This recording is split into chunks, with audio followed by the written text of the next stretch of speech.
I think a lot of people have a lot of ideas that are unpracticed, and if you get the opportunity in normal everyday life to practice a bug out, practice friction fire, practice whatever it is that you're going to do, I think you should take it. I went to the Overland Show in the Pacific Northwest up in Redmond, Oregon.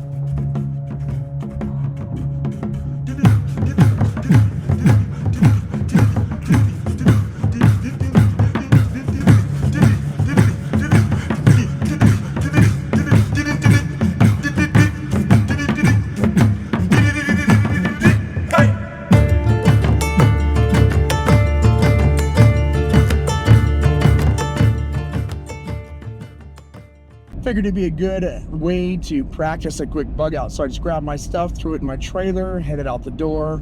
And I think bugging out is also backpacking. Bugging out is also camping. Bugging out is also grabbing your camper on a short-term notice and leaving the door as fast as possible. See if you brought cash, if you brought water, if you have things staged appropriately enough that you can actually get out the door in 5-10 minutes. While I was up there, I got a chance to try their little overlanding course, which is kind of cool. It was small and really set up for brand new beginners, but it's fun. It was kind of cool. They had a couple little whoopties and things that you can drive around.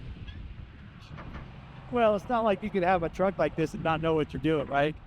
The thing about a course like this, is it's set up for basically new people or people in brand new rigs. Now, I've spent quite a lot of money and a lot of time building my rig. It's got a 4-inch Dalbinson lift kit.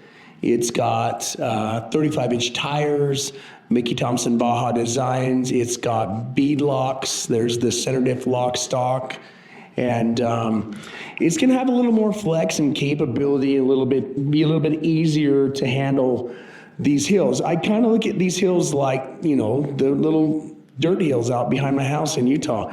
But to someone who's never done something like this, they can be a little freaky when you can't see over the nose of your truck. And it gives you a good chance for someone new to, you know, kind of max out your articulation, see if you can pick a tire up. They've got one little obstacle on here that kind of does all that. It gives you the ability to test out a few things. Like, for example, I've got a Garmin backup camera that I put on the front of my truck so that when I go over steep stuff, I can see. Right here you can see we're maxing out the articulation on the right. It's going to pick a tire up. And this is fairly standard stuff, but that could be freaky if you've never done anything like that. It feels like it's got a really hard tilt to the right. You can see it feels like it's a bit of a tilt. If you have a higher vehicle, it can be a little bit freaky, but the reality is if you're just being steady and pushing all the way through it, it's a simple little obstacle. Some of this other stuff is just like, you know, kind of less used Forest Service trails and dips and stuff. So to be able to have something like this on at an Overland show that you can come and try with professionals that get to talk to you it's a nice change. Like, it was a good little opportunity to play around a little bit and talk to people about the rig. This obstacle basically is one where you can't see over the nose of your vehicle. It kind of replicates, you know, a sharp edge, a ledge on the edge, and you probably could have done it without a spotter, but if you have something steep like this, it's smart to have a spotter because you can feel like you're okay, but if you can't see off the end of the nose of your vehicle, you can potentially get, you know, drop a tire off the edge. And if you're on someplace like Black Bear Pass, that can be real dangerous. Like, I come really close right here, and then I stopped and checked myself a little bit and kind of twisted it and made sure that I wasn't going to drive off the edge. So all things considered, it was cool that they had this obstacle course that you could actually try this at the event. I would recommend 10 out of 10.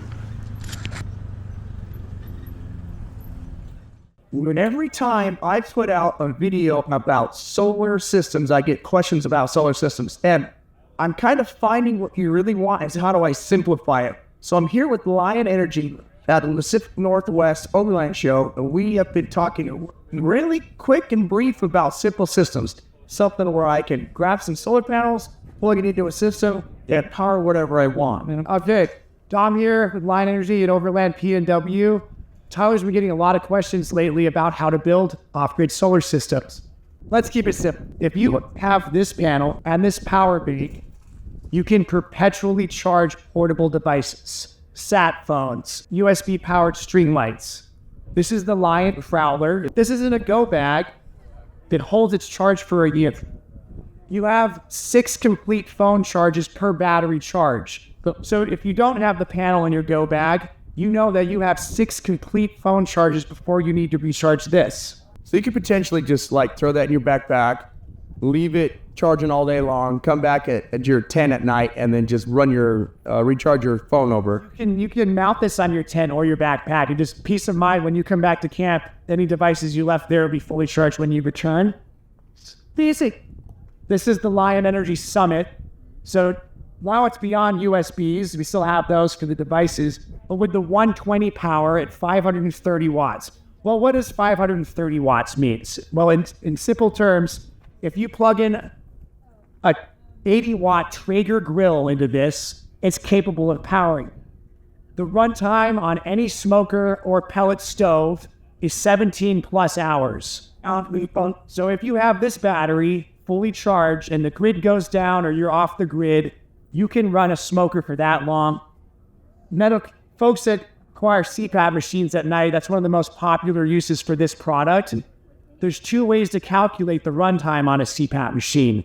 If you have the humidifier turned up, it's about 2 nights on one battery. If you turn the humidifier down, it's 4 nights plus on one battery. Well, what do you do if you're outside for more than 4 nights? This is our bug out panel for the Summit.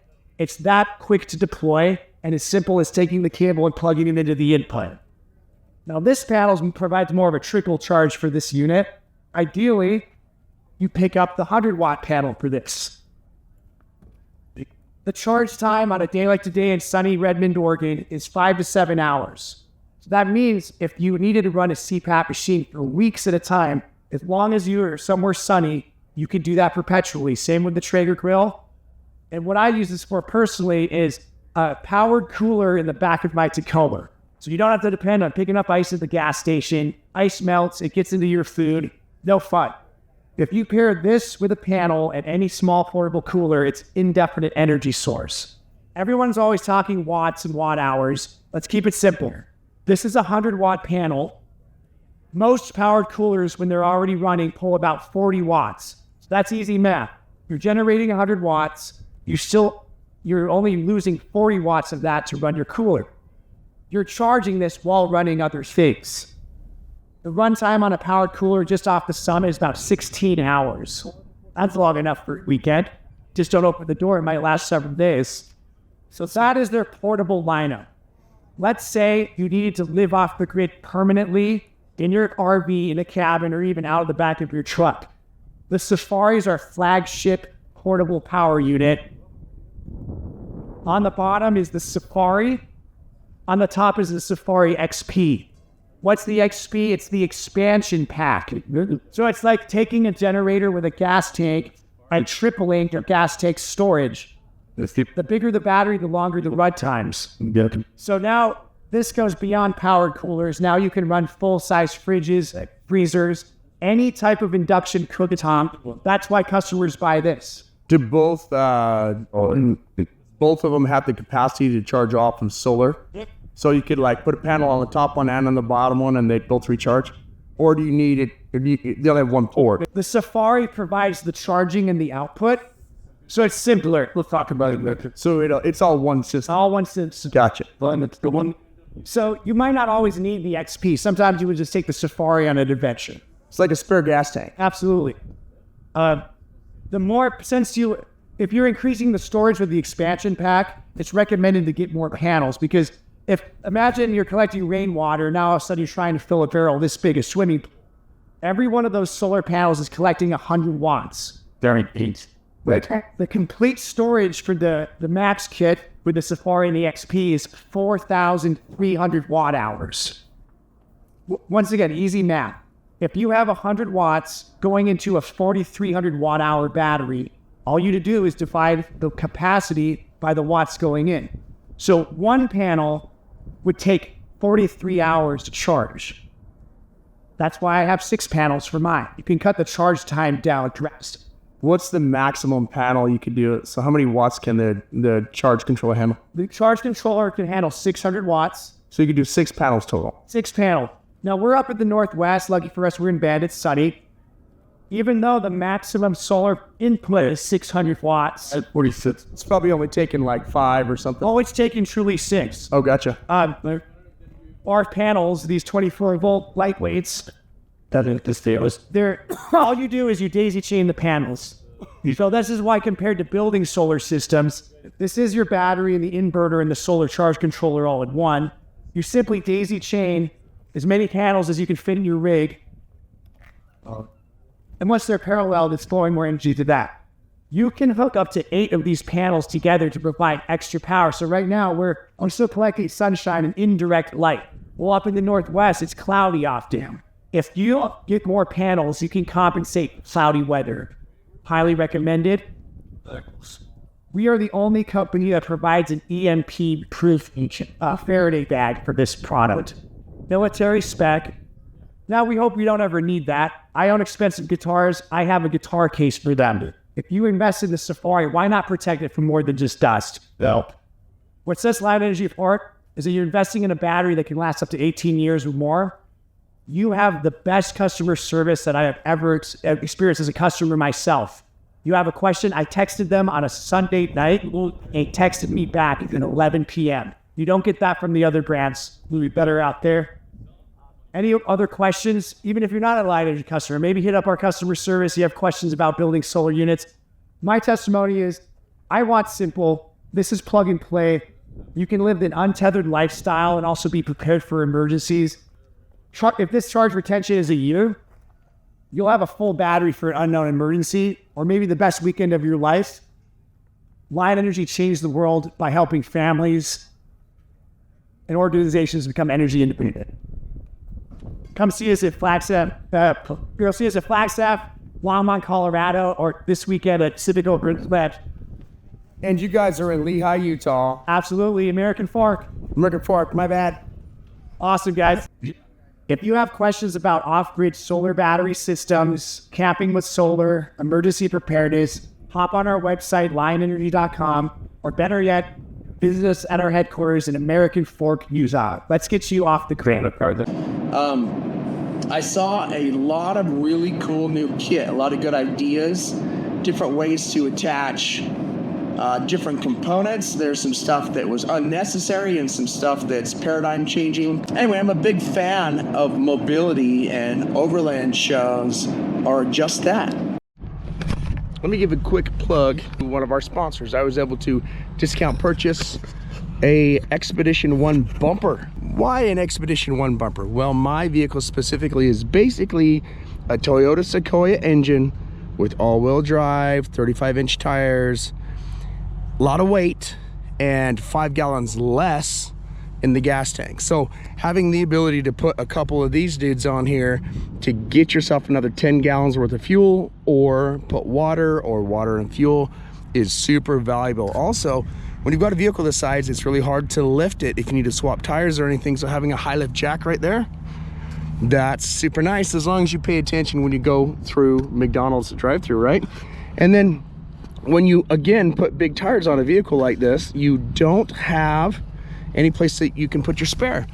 My spare would have normally gone right there, but that big 35-inch tire doesn't fit down there anymore. So having a swing gate right here that I can put a spare tire on is super valuable. Also, having some serious backup lights.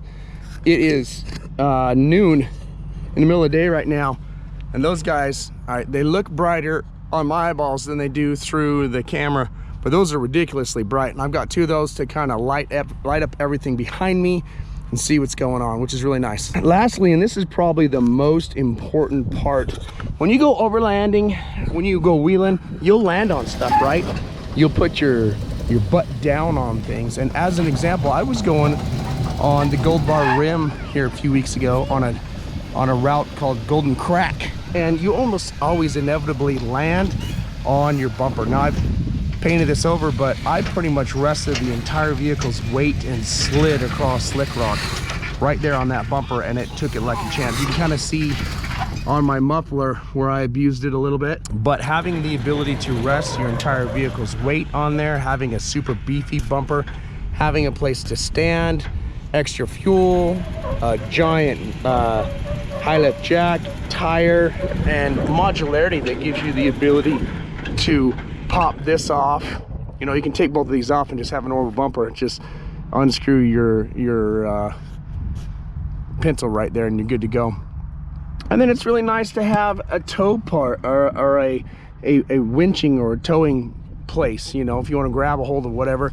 And then lastly, you can put whatever kind of tow hitch you want in here. You can put armor or whatever. So that's a couple points why I like the Expedition 1 bumper.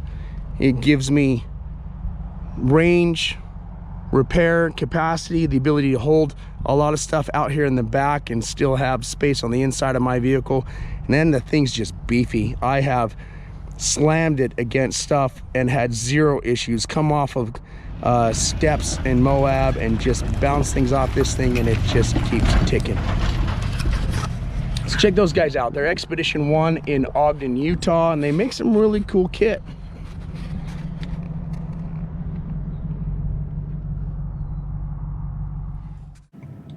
I'm getting ready to come back. Well, I'm coming back from the Pacific Northwest Overland Show, and I want to talk a little bit about camping. I wouldn't quite call it stealth camping, maybe a little bit of stealth camping, but since the whole precept of this whole trip is bug out practice or long range traveling practice, I want to talk about some of the stuff that I do when I travel. I love going to KOAs. I love going to spots up in the mountain. I don't love paying money. So especially when I'm in a hurry just to kind of travel and go from point A to point B. So I always stay at truck stops. Right there. There's some sign kind of back here behind me and just this little dirt pull off. And I just spent the night right here. And if you look, I am not the only one. Someone's sleeping in that truck. That truck's got a thing on. I don't know if someone's sleeping there or not. And there was more RVs right there. Couple things about sleeping in truck stops. Some of them you have to pay, so be willing to travel, I don't know, another 50 to 100 miles and get to the next truck stop if you don't want to stay at that one. Have a little extra gas and stuff. And noise canceling headphones. Noise canceling headphones are great. I like my camper can bolt lock the doors. All these doors can lock. I can leave a sunshade up in the front. And you want to sunshade everything if you're sleeping in the vehicle. And if you're not in the vehicle, you want to put away anything valuable and leave it open and kind of park in a lit area that looks like you basically pulled up and you went on the inside. Unless the people that are working there that notice you've been there for a long time, everyone else will just see, like right now, I see a van and a camper parked, and I see another camper parked. And I don't know if they're just in using the restroom or if they've been there all night. If you are forced to travel a big distance quick, a good, fairly safe place, safer than out in the middle of nowhere, I think kind of place to camp is at a truck stop. I know that sounds counterproductive or counterintuitive because everybody's like, oh, truck stops are so dangerous, but millions of people sleep at truck stops every night traveling, not just truckers. And I'll usually pull in and I'll kind of get the lay of the area, look around, see if I can see any signs that say they have to pay to camp. If you really want to, you can go in and talk to the employee and say, hey, I want to crash in my truck. Is there a good place to crash? And then if you kind of seem they're trustworthy, then you've got someone looking, paying attention a little bit, right? There's lights. So it's a good place to go if you're gonna travel like that. Otherwise, I like to go to BLM land. BLM is the Bureau of Land Management. Forest Service is kind of the uppity land. BLM is kind of the trash land. I'm not saying you should trash it. I'm saying that it's more where the ATVs are going and that kind of thing. And you can find random in the middle of nowhere places to crash and no one's going to see you, no one's going to mess with you. The problem is you got to drive out in the middle of nowhere to get to them. So like if I decided to go back east right now, I'm on Interstate 84. I would have from 84 to I-15 to I-80 before I went clear to the East Coast. And it would be truck stop after truck stop after truck stop after truck stop. I've got fuel, I've got food, and I've got a place to sleep for free. I've got showers in there. If I don't use the shower on the side of my camper, I've got places to empty out waste, including toilet waste. And I've got, if I pay attention the right way, ways to refuel my water. Anyway, that's my tip. Hopefully that works for you.